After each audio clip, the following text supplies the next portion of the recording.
You know what? I've been around for a while. I've traveled the world, met some interesting people, done some crazy things. So you might just think there's not much that could take me by surprise. You'd be wrong. The world is full of stories and science and things that amaze and confound me every single day. Incredible mysteries that keep me awake at night. Some I can answer. Others just defy logic. A man beats incredible odds and cheats death. He's struck by lightning 6 times, yet lives. Is he a human lightning rod? A small child freezes solid in sub-zero temperatures, clinically dead for 2 hours. She amazingly survives. How is this possible? Beneath the Pacific Ocean, mysterious discovery threatens everything we believe about our nation's history. Did Chinese explorers reach American shores years before Columbus? Yep. It's a weird world, and I love it.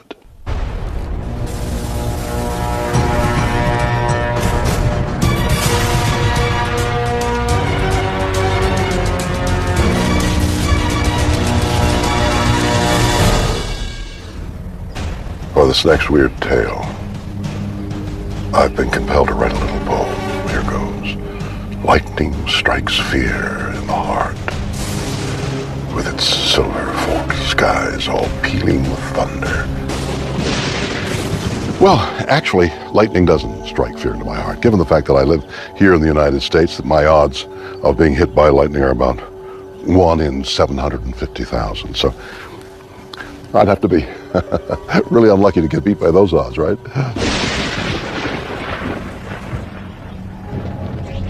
46-year-old Carl Mize may be the unluckiest person on Earth. The Oklahoma resident has been struck by lightning more than once.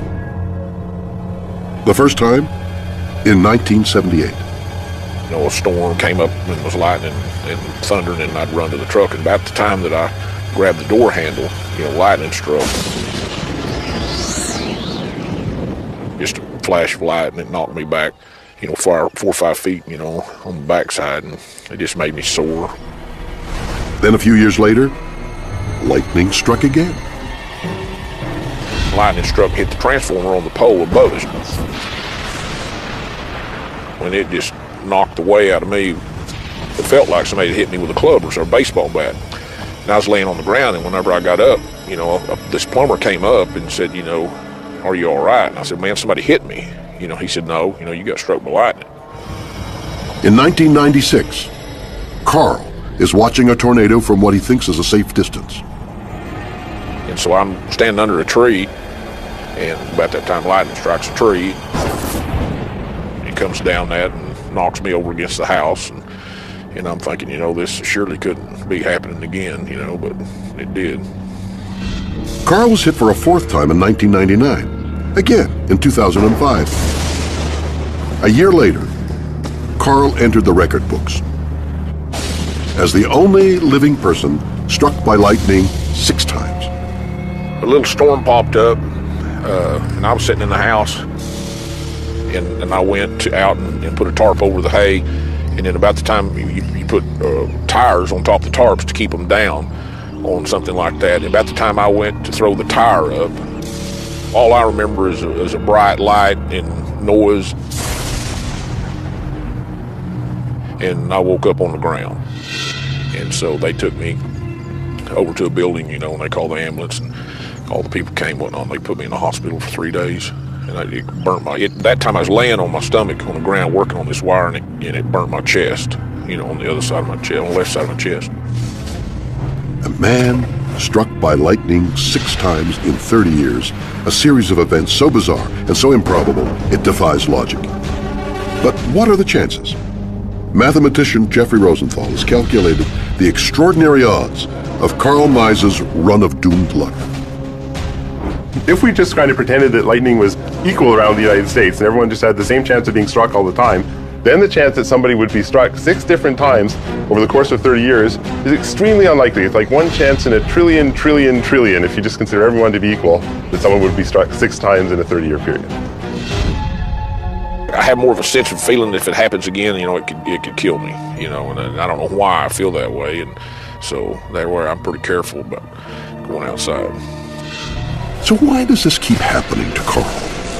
Rosenthal suspects the answer has something to do with where in America Carl lives. Well, there's actually more lightning strikes in Oklahoma than on average, so your chance of being struck or killed or injured by lightning are higher if you live in Oklahoma than they are just for an average person over the course of the whole United States.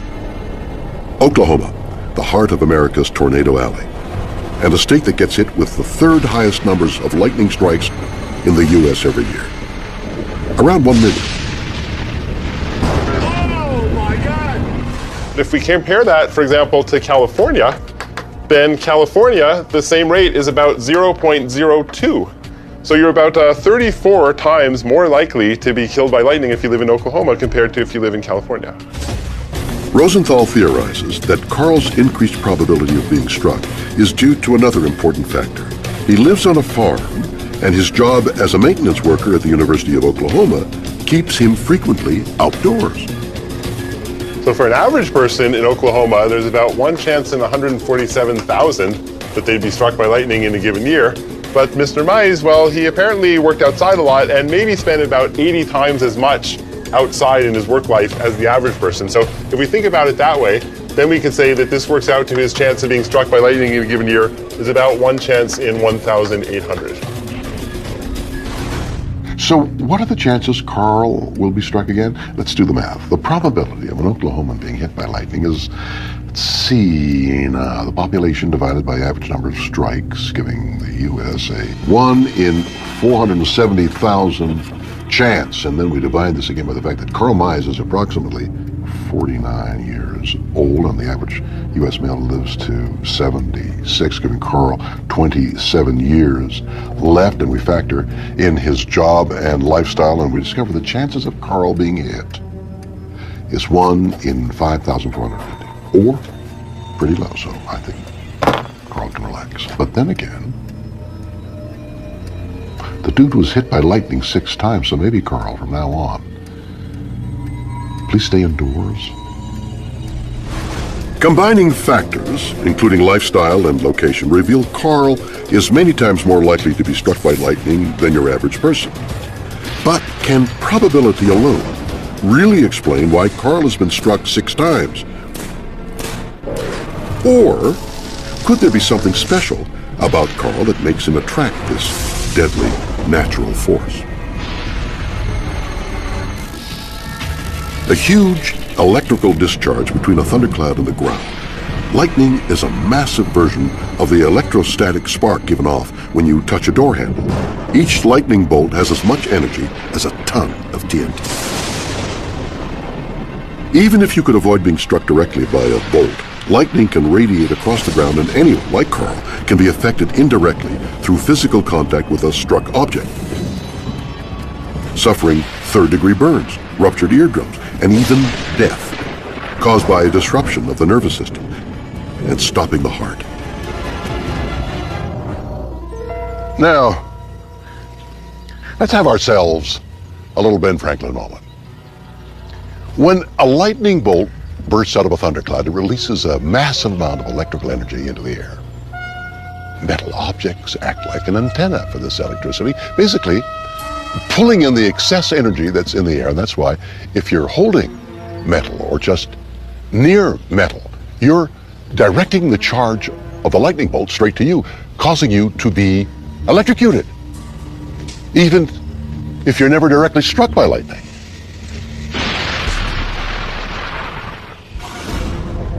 Lightning researcher Don McGorman thinks the indirect nature of the majority of Carl's lightning hits can explain his misfortune. Every time he was struck, Carl was touching something that conducts electricity. A lot of his injuries were caused by touching metal. He probably wasn't struck directly in a good many of those cases, but the fact that he was touching metal caused him to be injured in those situations. He was touching long pieces of metal, which is even worse, or large pieces of metal. So he was touching a wire. The lightning struck a nearby pole.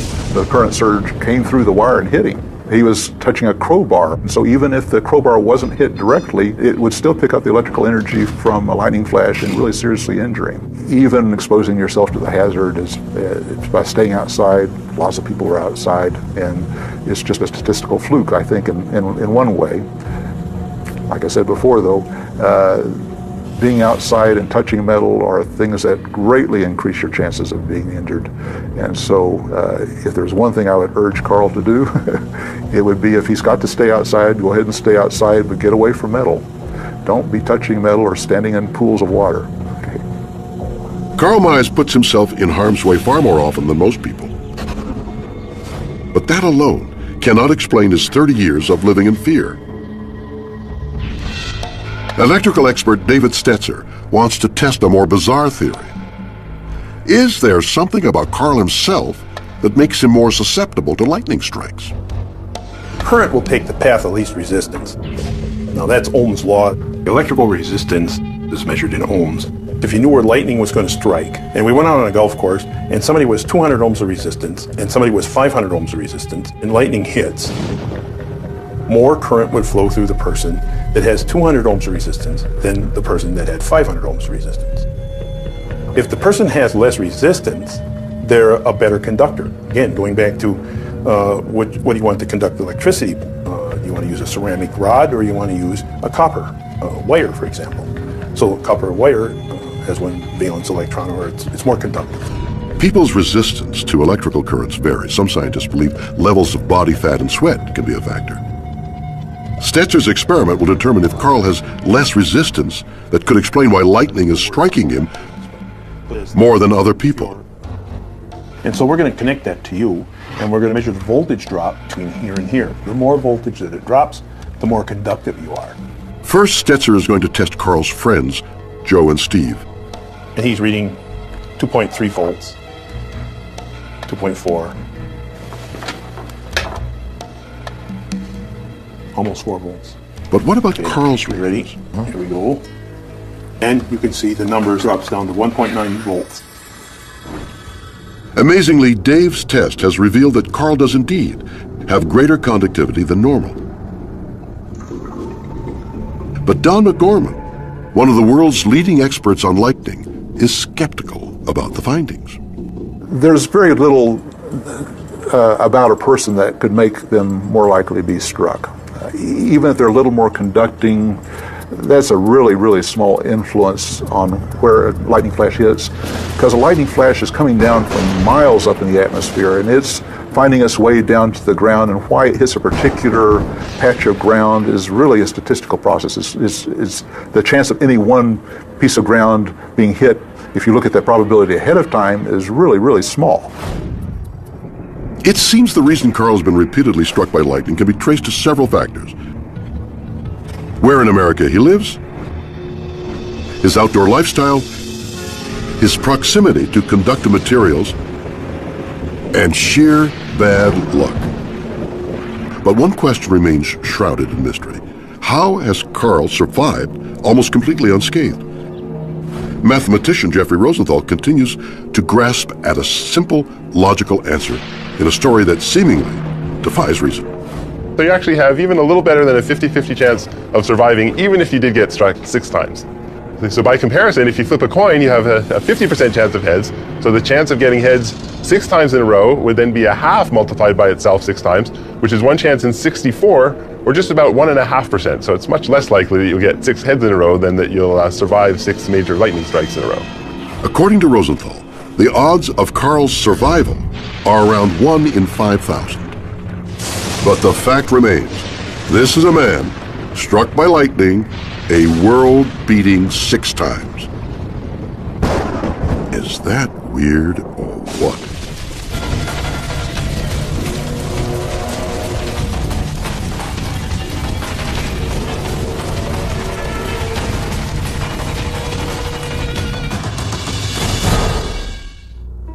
In the dead of night, a toddler wanders lost and alone in the eye of a winter storm.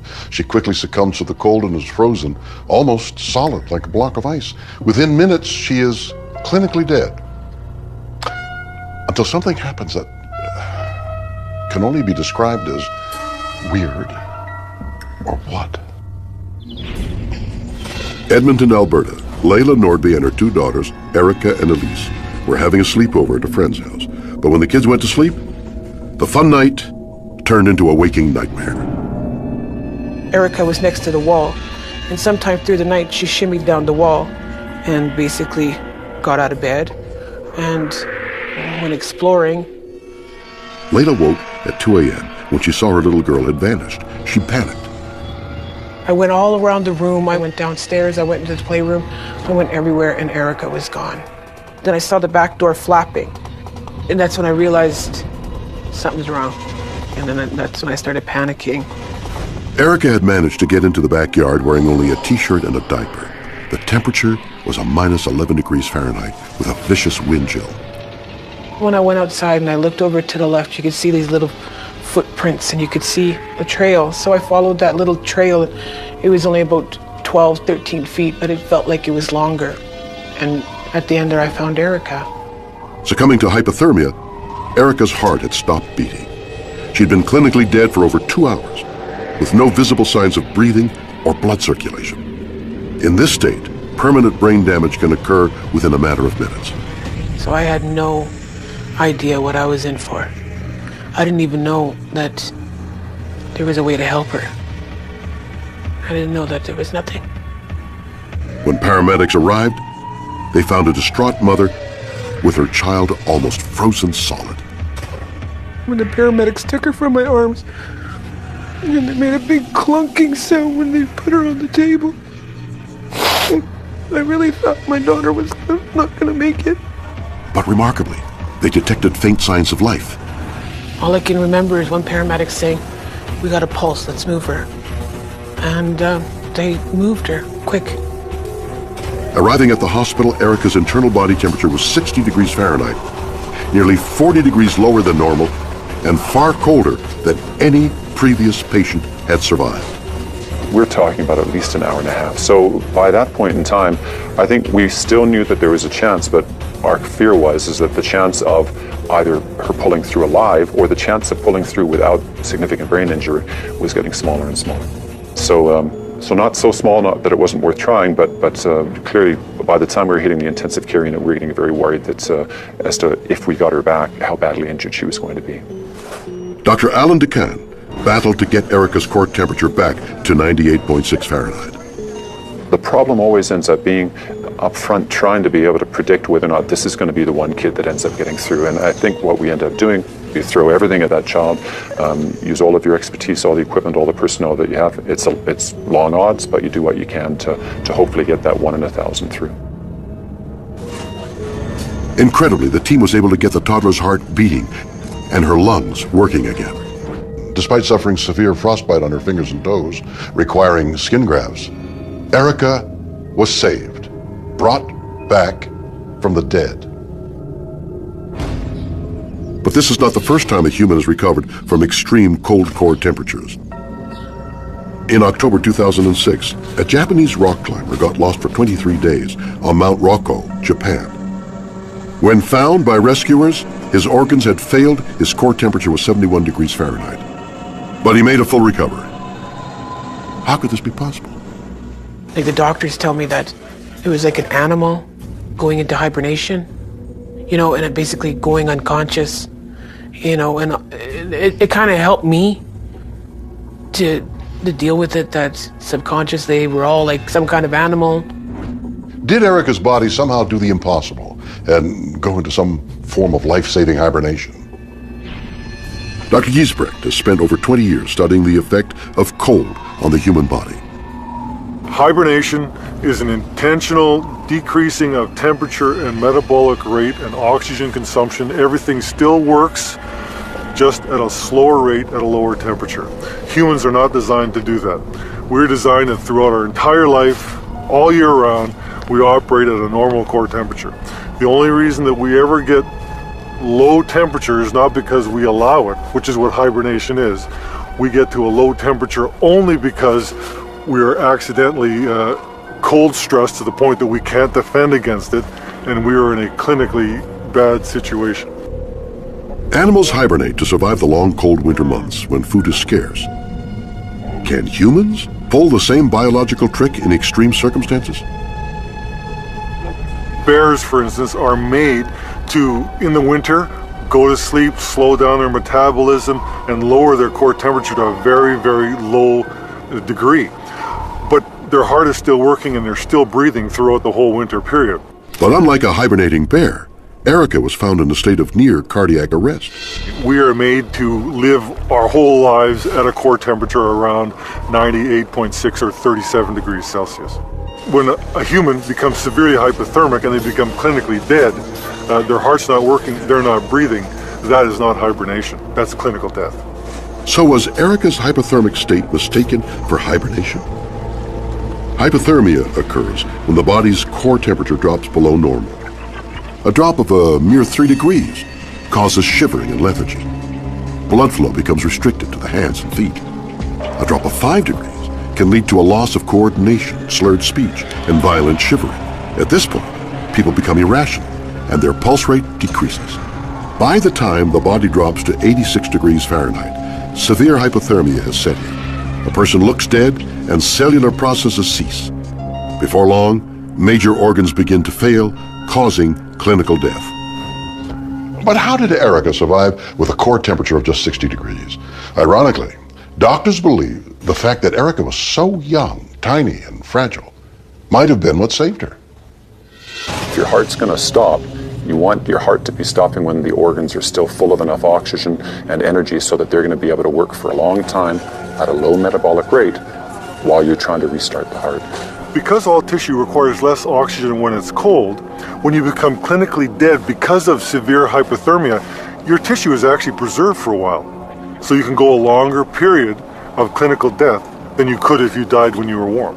Small children and babies, because of their body surface area, because of how large their skin is relative to their overall weight and overall size, they are exquisitely sensitive to losing heat and developing a very low body temperature very quickly.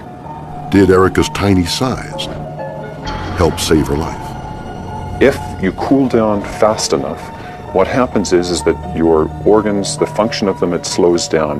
The metabolic activity, how much oxygen, how much energy they end up needing to survive, goes down to just a trickle of what the normal amount of energy and oxygen would be usually necessary to keep you alive. So what happened is that because she'd rapidly cooled down, it allowed her, even though her heart had stopped contracting and her heart wasn't pushing blood around her body, she had a much, much longer period of time where her organs were going to be able to survive without the heart pumping oxygen and nutrients.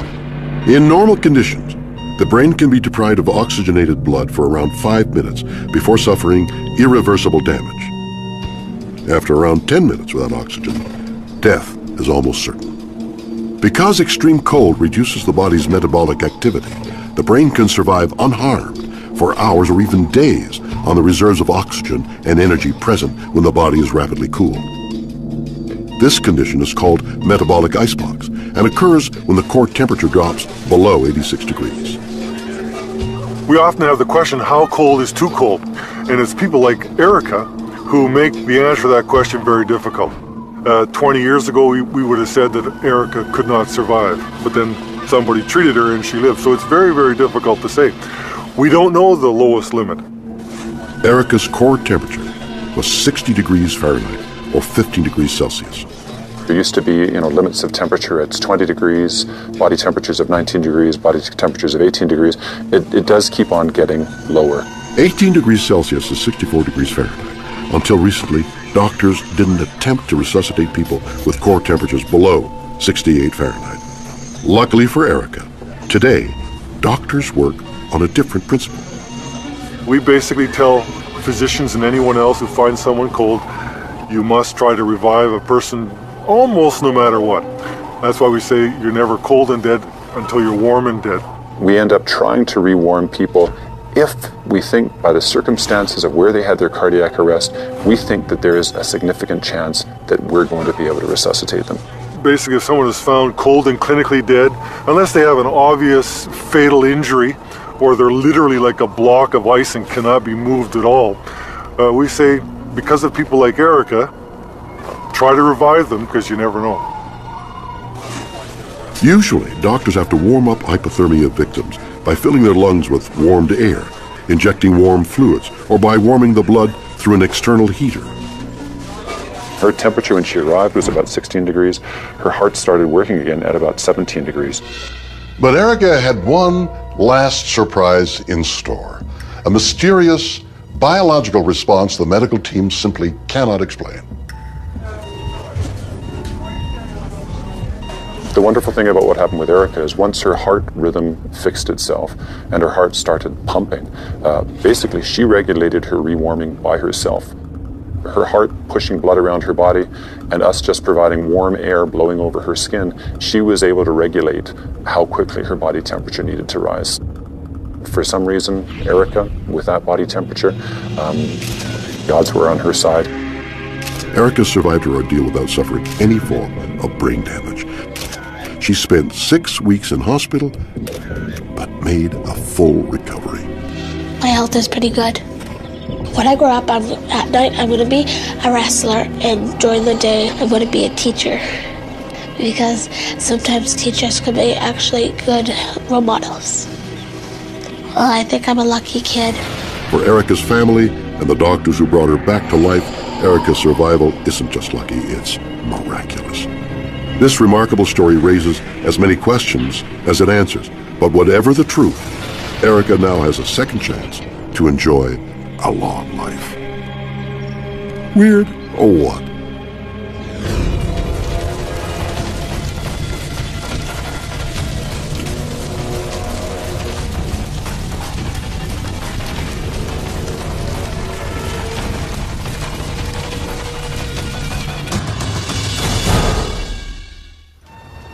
Who were the first foreigners to lay claim to what is now the USA?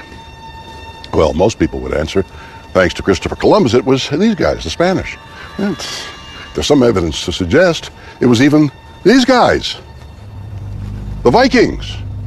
But what if intrepid explorers from somewhere completely unexpected had really discovered America 100 years earlier than anyone else? Mysterious carved stones found off the coast of California threatened to turn history on its head. I've never seen anything like this. These stones could be proof that the Chinese beat Columbus to the New World. Bob Musterl was scuba diving off Palos Verdes in Southern California when he made a strange discovery. I love to dive. It's a lot of intrigue. Every time you go, you don't know what you're going to see.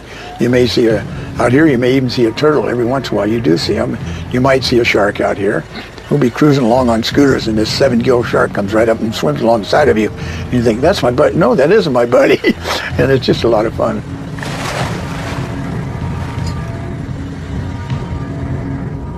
I used to collect seashells for an old man that I knew. And as I did it, I found 2 round balls down there with a hole in them. Now, how did that hole get there? I've never seen anything like this. Had no idea what this thing is. Had no idea. Nobody else did. The stone is unlike any natural object Bob has ever seen. Suspecting it must be man-made, Bob took a picture of the stone and sent it to experts in underwater archaeology. They suggested it might be a boat anchor. Stone was used as boat anchors for over 3,000 years. The ancient Egyptians, Greeks, and Romans all used stones with grooves or holes cut into them to secure their ships. Stone anchors were only replaced when iron and steel became widely available, and Europeans who reached the coast of California in 1542 would have used metal. So, where could stone anchors have come from? Well, let's see, I've been studying those Palos Verdes stones off and on for, 35, 40 years. Larry J. Pearson is an expert in nautical archaeology. The stone anchor style, represented by the collection from Palos Verdes, is a traditional anchor shape or group of anchor shapes that have been used continuously since very early times in China. The Chinese began switching from stone to metal anchors around 600 years ago. If Bob's anchors are at least that old, it could change everything we know about American history. It could mean the Chinese beat Columbus by over 100 years. It's a controversial theory. There's a huge fringe element out there that would like to believe in the tooth fairy and everything, you know. Larry Pearson has another, less sensational theory. He thinks the rocks are from modern times. The most logical explanation for the presence of that assemblage at that location has to be 19th century Chinese fishing. Larry's argument is that modern fishermen use an old technology because stone is cheap and readily available. Chinese fishermen in the 19th century California were using stone anchors of a style that had been used for thousands of years in China. Bob isn't convinced that his stone anchors belong to 19th century immigrant fishermen. He claims that some as yet unrecovered anchors weigh thousands of pounds, way too big for the immigrant fishing boats to even carry. I think there's a couple out there that are 3,000 or 4,000 pounds, and I think the real big ones out in 60 feet of water, they got to be 4,000 or 5,000 pounds. He assembles a team to recover a giant anchor to prove his point.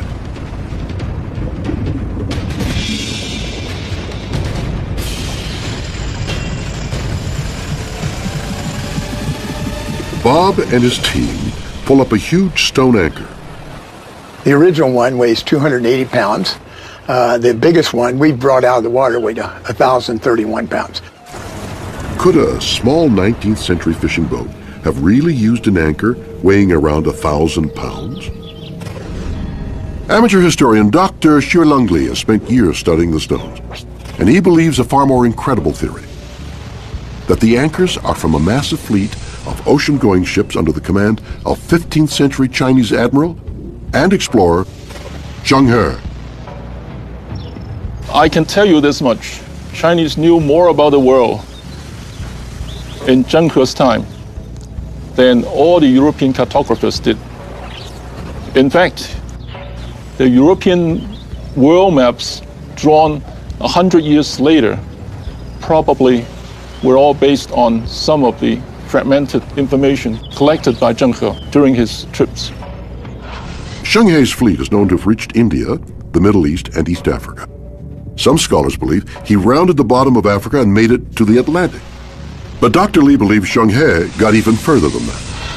What Zheng He did was actually going west from China through the Indian Ocean, Atlantic Ocean, Pacific, and then head home. That's the route he picked. Lee believes the Chinese landed in the Carolinas, making contact with local Native American tribes.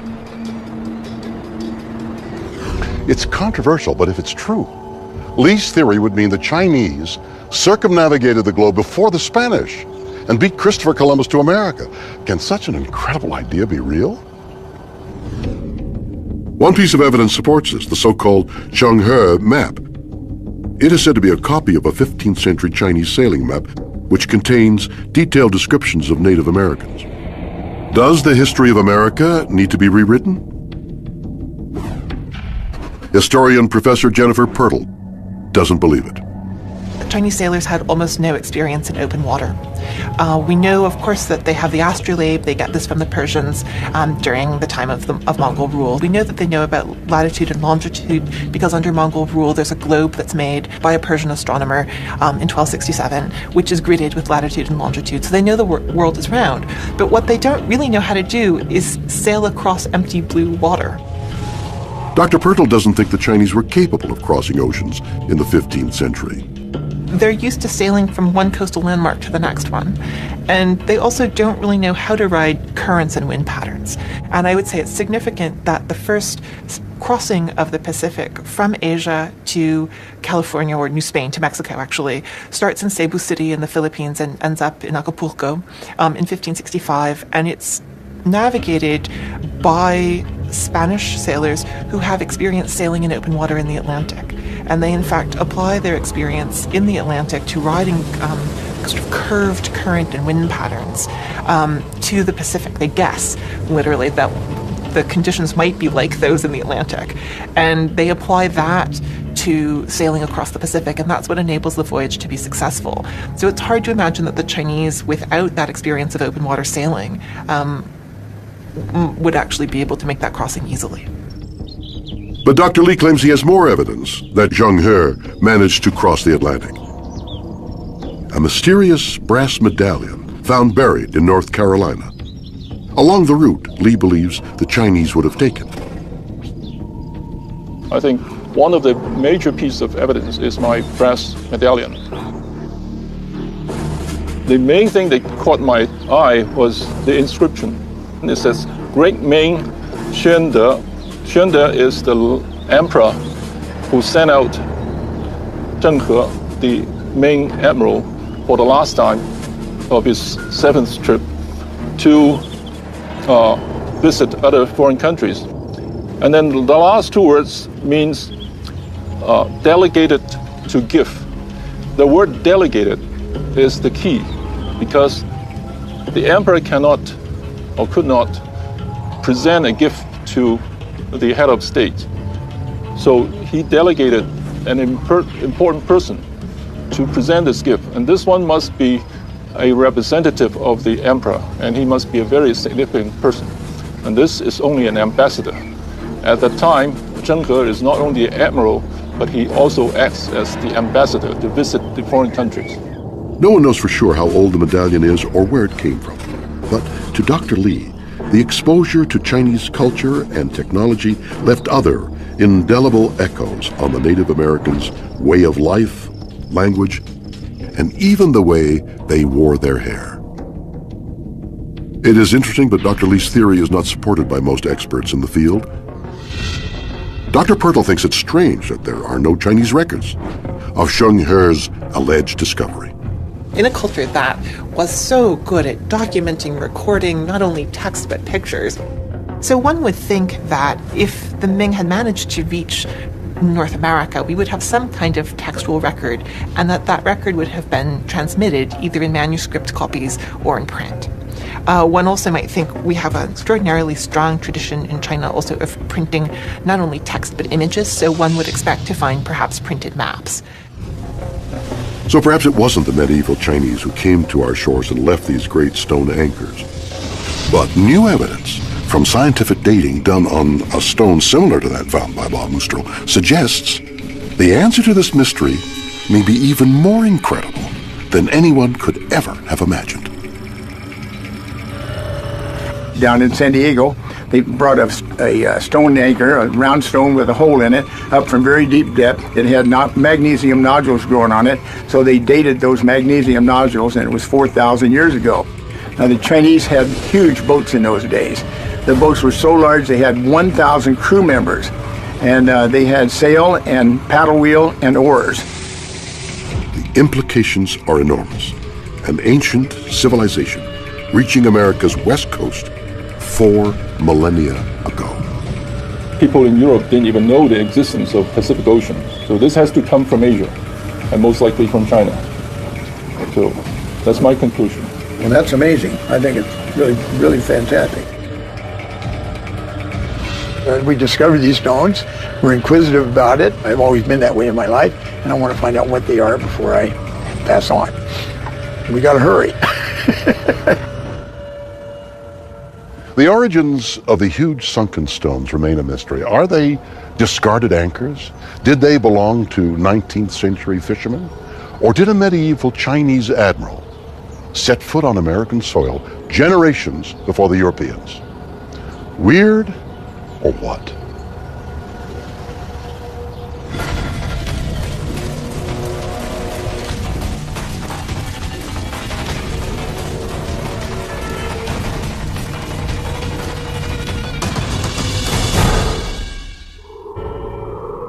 So 3 bizarre mysteries, each with several possible explanations. A man is struck by lightning, a world record 6 times. Is he just the world's unluckiest man? Can mathematics explain his run of doomed luck? Or is there something special about his body that might actually attract lightning? A child freezes almost solid on a harsh Canadian winter night. She is clinically dead for hours, yet survives. Did her body go into some form of human hibernation? Did the fact she was just a tiny toddler actually help save her? And in America's coastal waters, huge sunken stone objects suggest the extraordinary. Are they anchors left by a fleet of medieval Chinese ships? Is this proof another civilization reached California before the Spanish?